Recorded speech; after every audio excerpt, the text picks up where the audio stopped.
L'histoire continue. On pensait que l'histoire, avec un grand H, s'était arrêtée au siècle précédent. Que les guerres ne franchiraient plus jamais nos frontières. Jamais. Raté. 2020. Nous sommes en guerre. En guerre contre un organisme de 60 nanomètres. Soit 0,00006 mm. Une armée invisible à l'œil nu qui suffit à elle seule à bouleverser les plans de 16 milliards d'humains.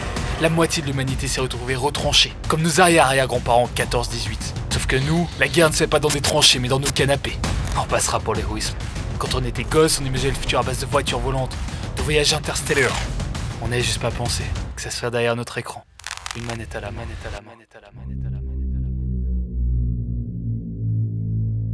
La suite, tu t'en rappelles encore. La fermeture de tous les commerces, des espaces publics, des cafés. La vision dystopique que nous offraient les films de science-fiction se révèle en partie. Des cafés vides, des centres-villes désertés par leurs habitants, des bagarres dans les supermarchés, des rayons pillés.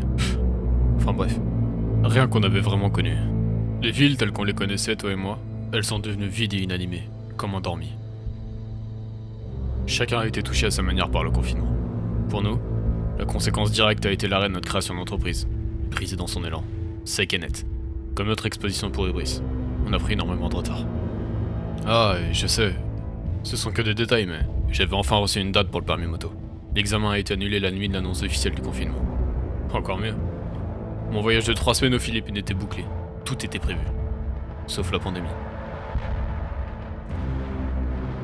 Heureusement, en sentant les choses arriver, j'ai déménagé en campagne, histoire de pas passer 8 semaines dans 20 mètres carrés enfermé, à essayer de ne pas devenir fou. Alors j'ai fait un sac avec le strict nécessaire et j'ai fui le centre-ville.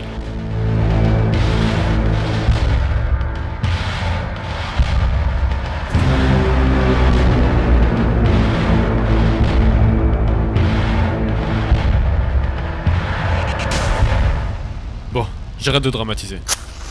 On n'est pas les plus mal lotis et tout est une question de point de vue. Le confinement, tu peux voir ça comme 2 mois enfermé de force chez toi ou bien 2 mois de temps libre. La vraie question c'est... que faire de tout ce temps? L'être humain possède une force incomparable à toute autre espèce. Cette faculté nous pousse trop souvent à tutoyer nos limites. Mais elle nous a aussi permis de survivre aux aires glaciaires, aux famines, aux catastrophes naturelles. Chaque épreuve devient même une opportunité de nous développer. Cette force, c'est la capacité d'adaptation.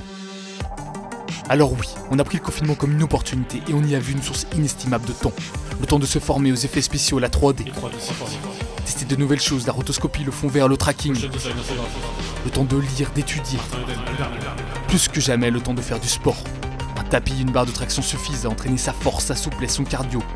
N'avoir aucun remords à passer la journée à dévorer des films. Se taper la filmographie de Fincher, de Nolan, et pourquoi pas même découvrir le cinéma coréen et hongkongais. Insana, in corpore sano, un esprit sain dans un corps sain. C'est une vieille expression latine. Si ta condition physique est correcte, travaille ton mental pour qu'il devienne excellent.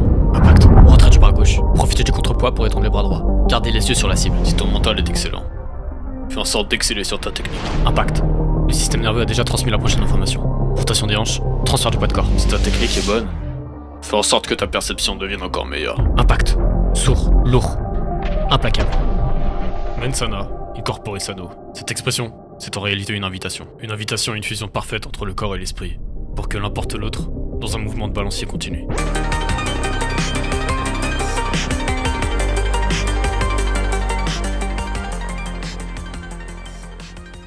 Mais bon, 2 mois c'est long.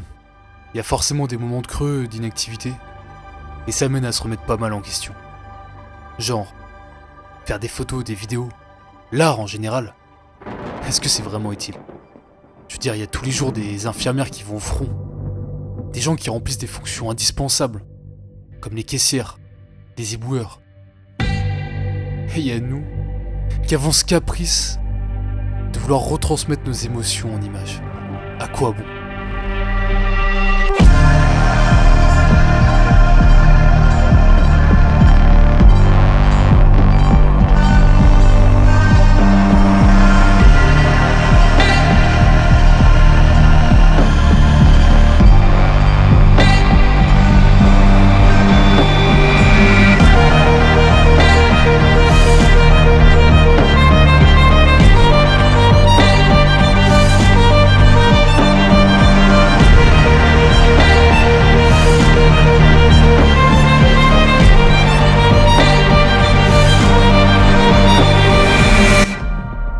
quoi l'art? L'art est en chacun de nous. Depuis tout temps, l'homme crée, propose, interprète. Qu'on en soit acteur ou spectateur, nous avons besoin de cet échappatoire. À travers l'art, certains cherchent à se défouler, s'exprimer, d'autres à dénoncer, engager, provoquer, tandis que d'autres cherchent à retranscrire la beauté et l'esthétisme. Alors qu'en est-il de nous, si nous prétendons faire de l'art, où est notre place dans tout ça?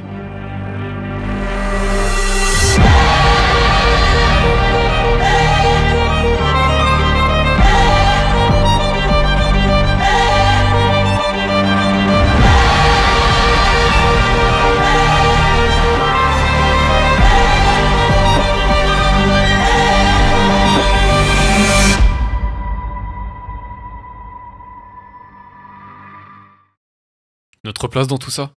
Peu importe. Ce que nous voulons, à travers nos créations, c'est faire ressortir une part de nous-mêmes. À la base, c'est un besoin presque égoïste. Dans chaque image, chaque plan, chaque scène, nous libérons une partie de nous. C'est notre échappatoire. Nos caméras deviennent nos yeux. Via les couleurs, nous peignons nos émotions. Notre micro, lui, permet de recueillir nos pensées. Et avec les effets spéciaux, notre imaginaire prend vie. Tout ça découle d'un besoin personnel. Mais peut-être qu'il trouvera écho en certains de vous. Peut-être même croiserez-vous notre regard à travers nos réalisations. Et alors notre perception du monde résonnera en vous. Tout le territoire donc passera dans ce qu'il est désormais convenu d'appeler la zone verte, ce qui permettra notamment une reprise plus forte.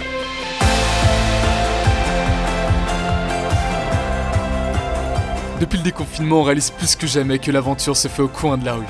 Le dépaysement, l'inattendu se trouve parfois à une poignée de kilomètres. Au détour d'un chemin, on peut tomber sur une carrière vertigineuse et être comme transporté en Colombie-Britannique. Partir à la recherche de vestiges abandonnés suffit à nous projeter dans le passé et à nous apporter notre dose d'exploration.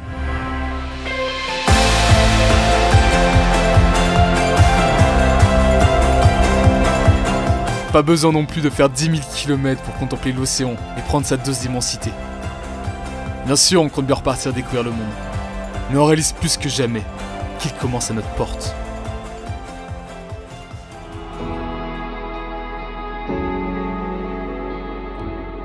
Le déconfinement, ça a été beaucoup de joie et de retrouvailles. Mais aussi un sentiment inexplicable. Celui d'avoir comme franchi un nouveau pas dans l'histoire. Et de ne pas savoir où l'humanité posera le prochain.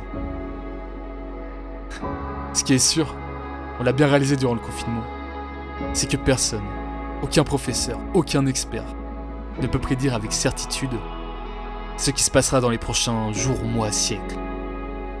Alors autant lâcher du lest, ne pas faire de plan sur la comète et suivre son intuition.